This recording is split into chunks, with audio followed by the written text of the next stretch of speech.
All right, Washington Examiner Sarah Westwood, former Hillary Clinton team member Adrienne Elrod, and Independent Women's Forum's Hadley Heath Manning. Hadley, what do you think?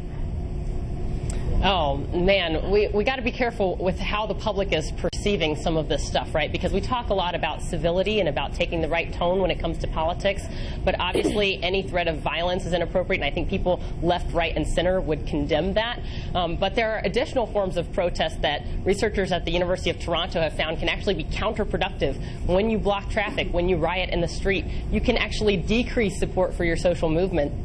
So I think people who are part of the resistance movement should pay attention to that. People. It does scare people. But, Adrienne, I know you don't support this type of talk or any of that, but it does feed a narrative here that Democrats, some, not all by any means, are getting a little too zealous and a little too presumptive that they think that this is something that's going to happen, and furthermore, that they're looking like opportunists. What do you think? Well, look, first of all, violence should not be supported on either side. That includes Donald Trump's rallies where there has been a lot of violence. That also includes this lawmaker in Maine making really inappropriate comments. But look, to your point about impeachment, most Democrats have withheld from doing anything or saying anything on this, even though, of course, Brad Sherman just filed an article impeachment in the Congress because they want to wait for more facts to come in.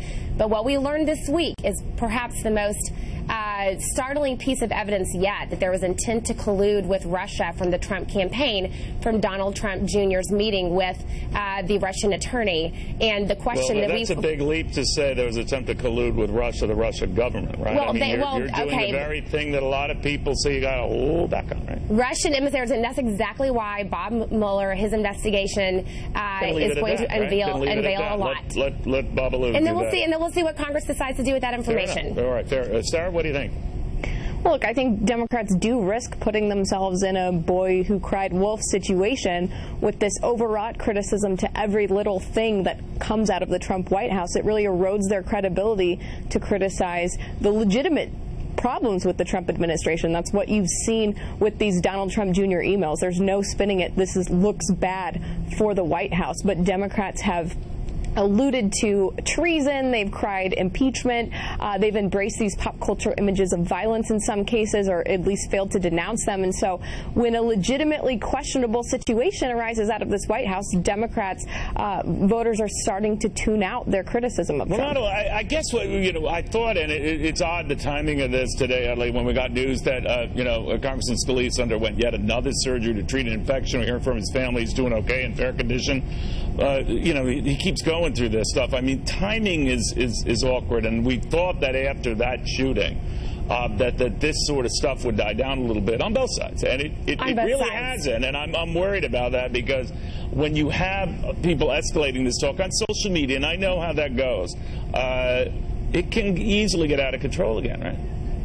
That's right, and we have to be careful not to say, well, because one side does it, that's permission for the other side to do it, right? Instead of going low together, we should all try to go high together, and this is a criticism of both sides. But we also have to ask with timing. The Senate's released a new health care bill today, and the public perception from some of the resistance and some of these impeachment efforts, as long as Democrats are focused on, waiting for the facts to come out, as my counterpart said, and good governance, keeping our government accountable, that's one thing, but you want to be careful if you're the Democratic Party, not looking like this is yet another effort simply to obstruct an agenda that you disagree with, because health reform and tax reform, those are things that people want to see action on. Few rather than many, but I will say, Adrienne, that is there a fear that you get from some of your colleagues that it's this agenda that worries you when it's all Republicans putting it together, and even they're fighting among themselves? What is wrong, if you want to be a political cynic?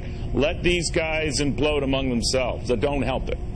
Well, first of all, Democrats are certainly not going to come to the table and help Republicans repeal Obamacare. That is something that we absolutely not going to do. Because all the measures that Republicans have come up with don't repeal it. It keeps it quite a big government. But we're happy if we can actually come to the table and agree in a bipartisan way to lower the astronomical costs of health care that are growing, and then that's a problem that both sides and many Americans agree needs to be lowered. We'll do that. I mean, this is much friendlier than you thought it would be. But we're not going to repeal. Right? This is much friendlier than you thought it would be. They're not repealing it. They're not. It's still a huge government program. They're throwing more money at this than anyone can count. Yeah, so it's hardly.